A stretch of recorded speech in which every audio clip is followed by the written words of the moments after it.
Selamat datang di Ditra Channel dengan berbagai cerita horor dan mistik.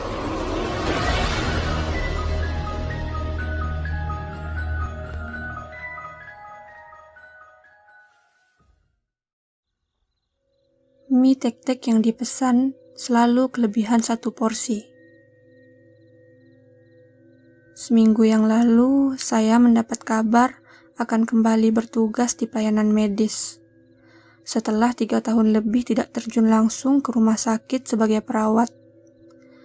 Ingatan saya melayang jauh ke tahun 2013.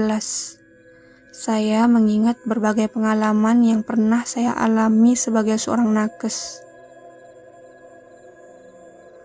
Baik pengalaman yang baik maupun pengalaman yang buruk atau bahkan seram. Pengalaman seram yang pertama kali saya rasakan adalah selama bertugas di ruang ICU di sebuah rumah sakit umum daerah di kota kecil wilayah Jawa Tengah bagian selatan. Rumah sakit ini adalah rumah sakit pendidikan, di mana mahasiswa profesi medis, baik calon dokter, calon perawat, maupun calon tenaga medis lainnya belajar secara langsung di lapangan. Malam itu kami berjaga malam, aku sebagai perawat dan 5 orang teman seprofesi. Kami dipimpin dokter residen yang berjaga di ruang dokter. "Dok, mau ikut pesan mie tek-tek kantin nggak?" Tanyaku pada dokter Willy si Kribo. "Boleh, Nu. Telurnya ceplok 2 ya," jawab dokter Willy. Semua mahasiswa yang berjaga saat itu pun kami tawari makan mie tek-tek. Kami memang biasa mentraktir para siswa jika sedang tanggal gajian. Siswa dokter 2 orang, siswa perawat 3 orang. Kami para perawat 6 orang, dan dokter Willy. Total semua ada 12 orang.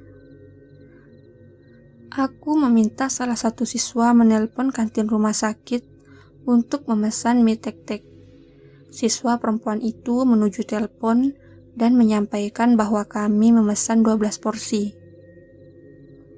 30 menit kemudian, datanglah pesanan kami. Diantarkan oleh pramusaji kantin. "Mbak Nu, tumben pesan banyak banget," tanya Mas Muhlis si pramusaji. "Iyo Mas, biar semuanya kebagian, banyak siswa nih," kataku menerima sekantong besar mie tek-tek dalam styrofoam putih.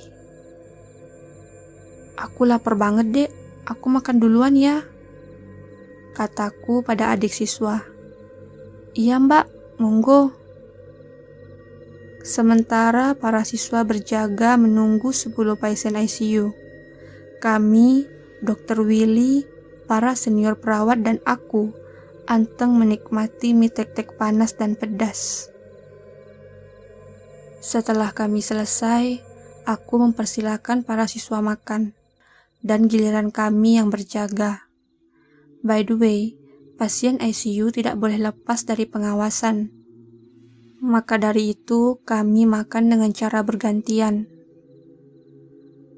30 menit kemudian, seorang siswa perempuan mendekatiku dan menyampaikan, "Mbak Nu, mie tek-teknya lebih 1 mbak. Mbak Nu pesan 13 kah?" Tanya anak ini penasaran. Kami yang mendengar hal ini langsung tersenyum salah tingkah di balik masker. Aku menjawab, "Aku nggak pesen lebih sih dek, tapi kalau mau makan lagi ya nggak apa-apa, monggo." "Oh, mungkin itu bonus dari mas-mas kantin ya Mbak Nu?"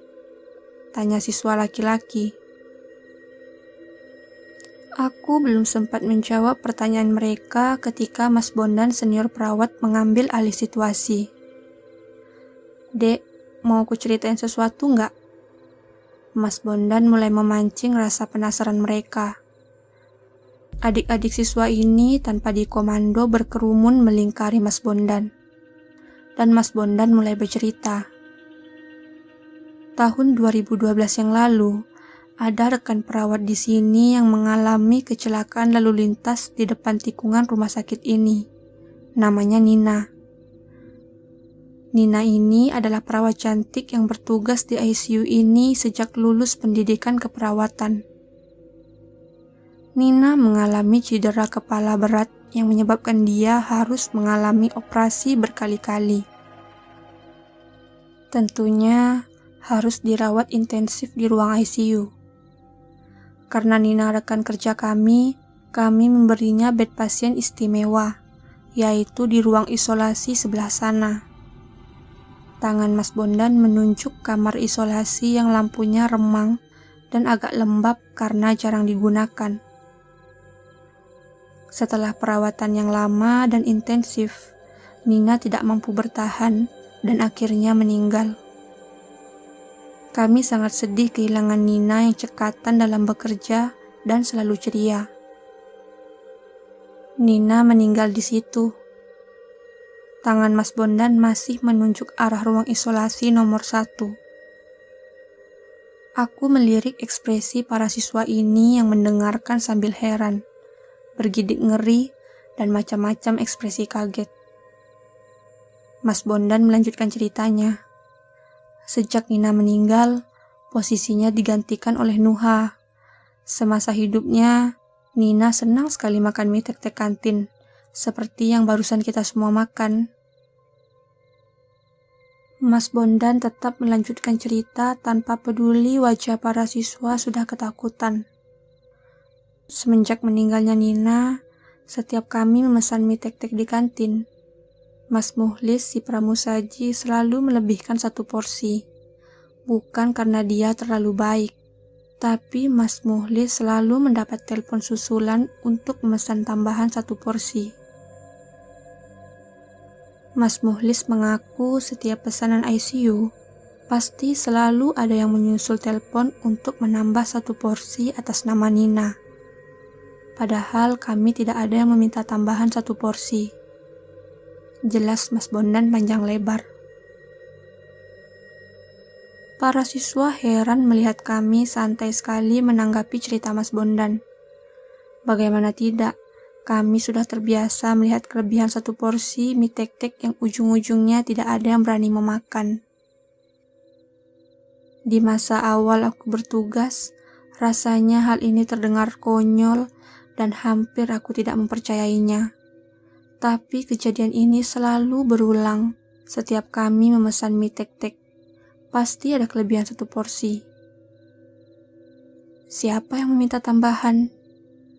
Kami pun tak tahu, hanya saja kejadian ini sudah dianggap biasa oleh dokter dan para perawat di ICU ini. Mungkin mereka sudah kebal dengan hantu pesan mie tek-tek.